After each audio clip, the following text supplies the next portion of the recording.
Oke, kali ini gue akan mulai ngebahas materi baru.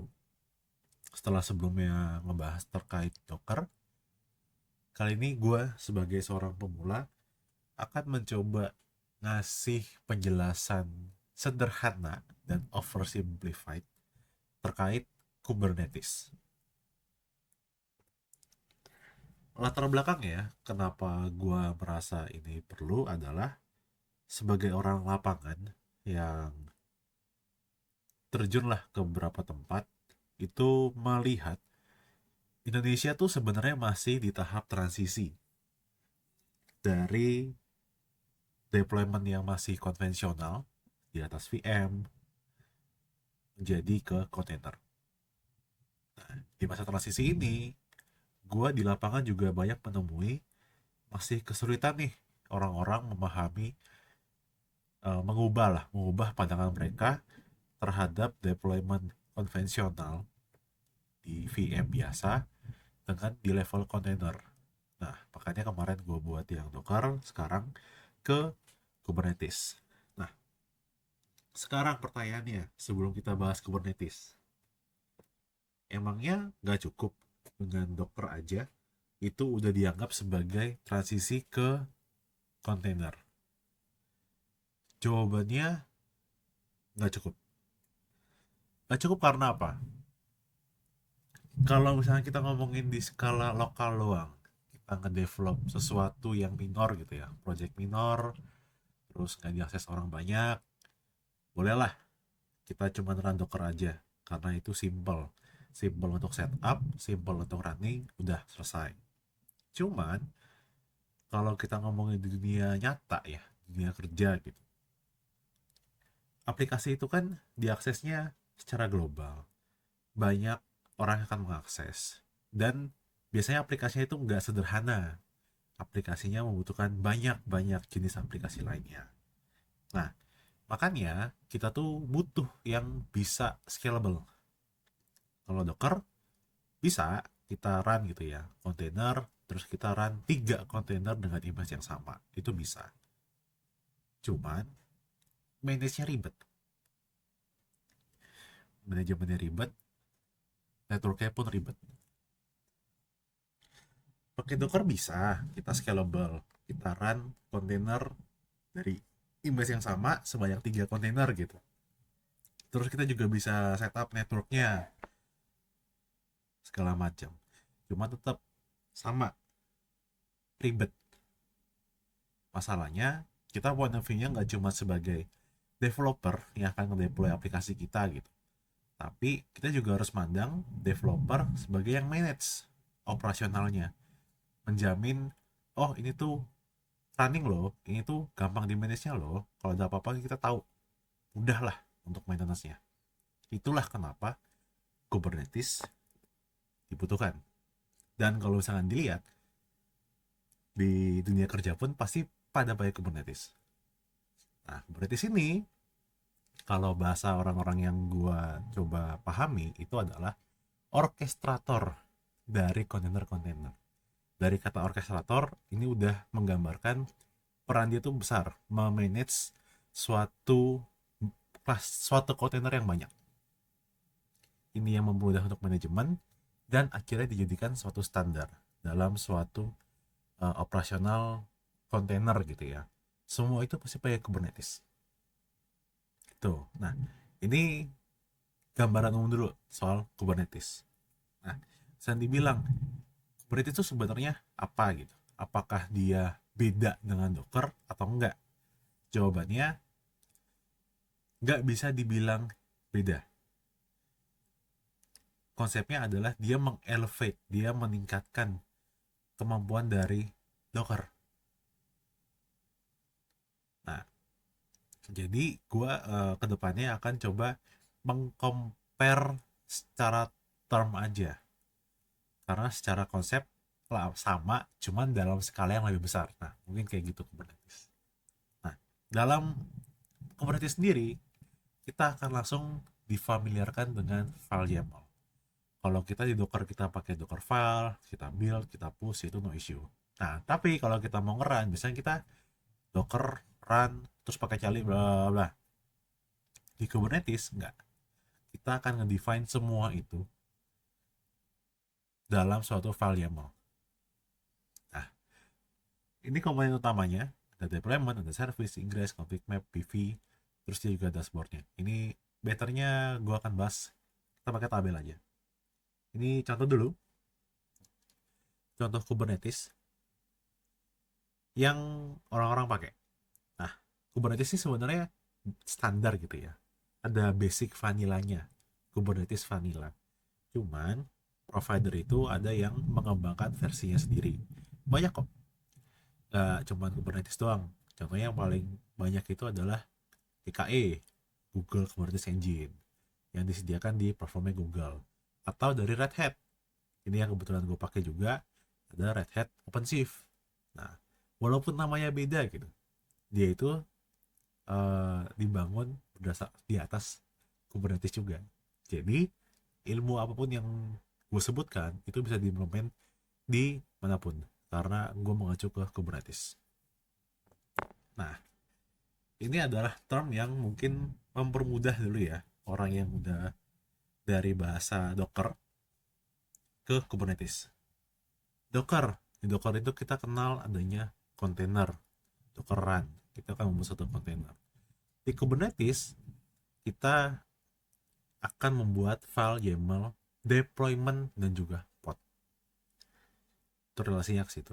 Terus di Docker kita bisa nge-setup network untuk komunikasi gitu ya.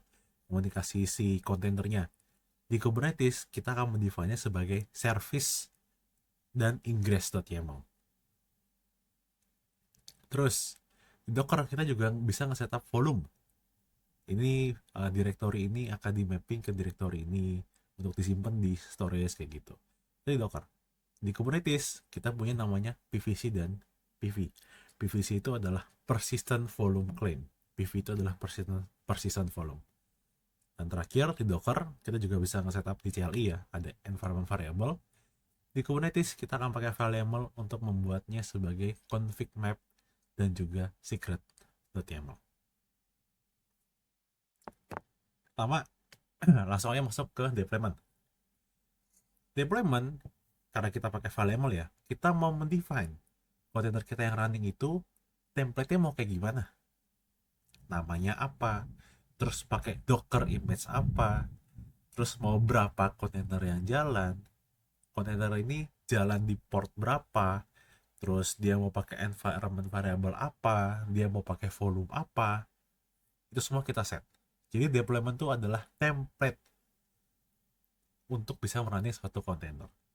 Nah, kontainer yang running dari deployment ini kita sebut sebagai pod. Itu bahasanya. Untuk service, karena tadi dia mirip kayak Docker Network, fungsinya sama. Kita membuat service agar pod-pod kita itu bisa saling berkomunikasi secara internal. Sama halnya kayak di Docker. Kita bisa nge-setup network, kita joinin kontainer A, kontainer B, kontainer A bisa manggil kontainer B, nggak usah pakai IP, kita panggil nama networknya, kita panggil nama kontainernya. Itu kurang lebih sama. Itu di Kubernetes kita define sebagai service. Nah, yang tambahan itu ada namanya ingress.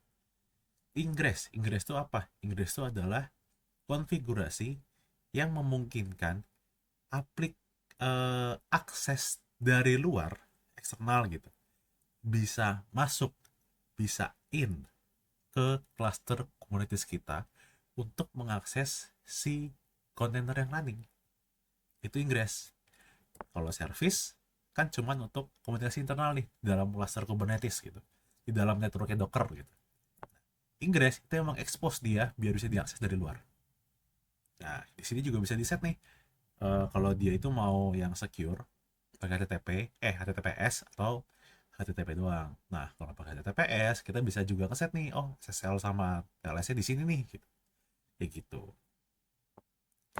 Terus untuk config map dan secret. Komparasinya kan adalah environment variable yang biasanya kalau di Docker itu kita yang Docker run bla bla dan min db underscore host sama dengan IP ini gitu. Nah, di Kubernetes kita juga bisa lakuin kayak gitu, tapi kita sebutnya sebagai config map dan secret. Bedanya apa config map dan secret ini?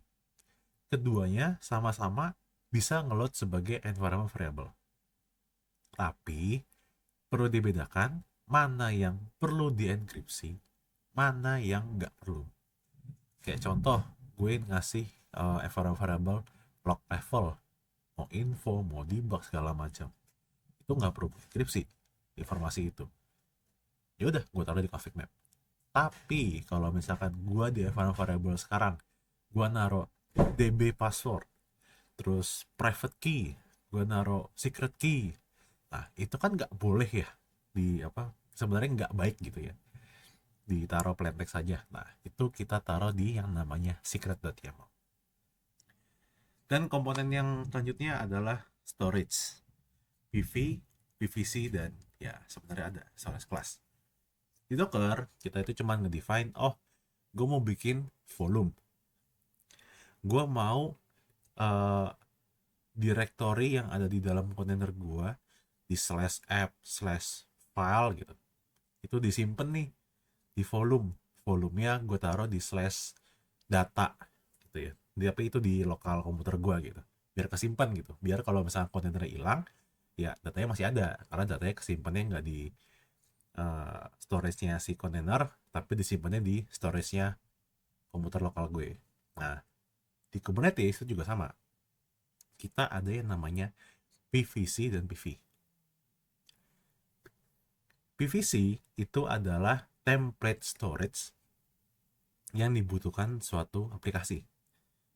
Misalkan kita butuh nyimpan dari ya suatu file yang diupload di kontainer di directory slash app slash files gitu.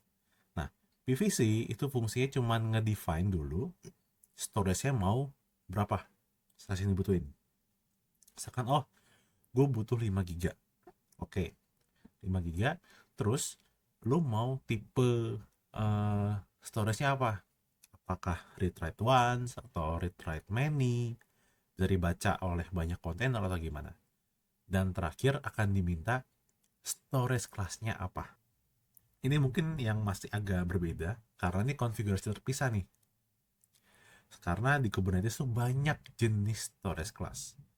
Ada yang pakai NFS biasa, ada yang pakai object storage, ada yang pakai apa. Nah, ini biasanya provider-provider. Yang intinya storage class ini akan ngebuatin persistent volume biar PVC-nya bisa ngeklaim persistent volume ini. Yang nyiapin lah, ibaratnya PVC itu yang nge-request storage-nya, storage class dan PV itu yang mengalokasikan di actual storage-nya. Jadi mungkin di ranahnya developer cuman perlu tahu PVC, tapi kalau ranahnya DevOps yang nyiapin infranya itu harus nyiapin storage class dan PV-nya. Itu kayak gitu. Nah, sebelumnya kan kita udah bahas nih, gue udah ngejabarin secara simple, secara bahasa pemula lah ya, yang menurut gue masih pemula, terkait Kubernetes. Nah, tapi gue pun sadar teori itu nggak guna kalau misalkan nggak diimplementasikan, dan pastinya akan lebih paham lah kalau misalkan udah nyobain langsung. Di sini gue nyiapin, kita bakal hands-on bareng terkait Kubernetes. Syaratnya nanti kalian perlu ada ngesiapin cluster Kubernetes, bisa mau pakai Minikube, bisa mau pakai Kubernetes Cloud yang free. Terus nanti akan disiapin juga image suatu aplikasi yang akan running di Kubernetes. Kita kurang lebih akan melakukan apa yang udah gue deskripsikan tadi, akan nge-explore, nyobain satu persatu komponen sampai kita bisa ngedeploy aplikasi kita di Kubernetes dan kita bisa pakai. Nah, ini adalah resource-nya.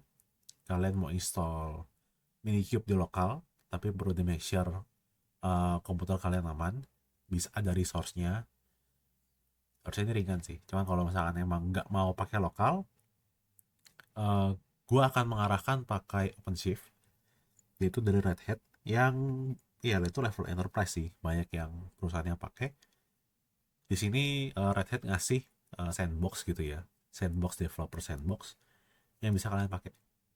Yaitu kayak Kubernetes tapi di cloudnya Red Hat. Nah itu 30 hari kalian bisa bebas pakai. Kayak gitu. Nanti gue akan arahin. Terus ini ada Git repository yang udah gue siapin. Kalian bisa clone ke lokal aja. Sama nanti ini adalah Docker image-nya yang akan dipakai di Kubernetes Lab ini. Oke. Nextnya kita akan setup dulu environment untuk kita hands-on.